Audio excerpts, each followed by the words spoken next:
مسلم شریف کی حدیث ہے، حدیث کا نمبر ہے 969 969۔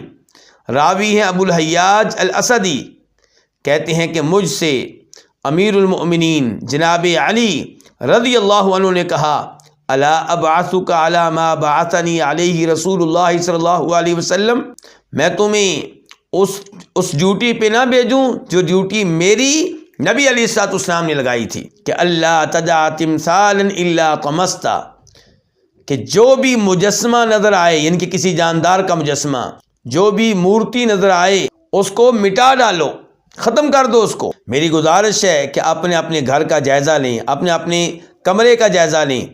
آپ کے کمرے میں کوئی مجسمہ نہیں ہونا چاہیے، ہرن کا، شیر کا، کسی اور شخصیت کا۔ یہ مجسمے نصب کرنا اور سمجھنا کہ شاید ہم اس کی تعظیم کر رہے ہیں، یہ غلط ہے۔ جناب علی کہتے ہیں کہ دوسرے نمبر پہ آپ نے مجھ سے کہا ولا قبرا مشرفا الا سویتا، جس قبر کو دیکھو کہ اونچی ہے، زمین سے بہت اونچی ہے، اس کو برابر کر دو، ہموار کر دو۔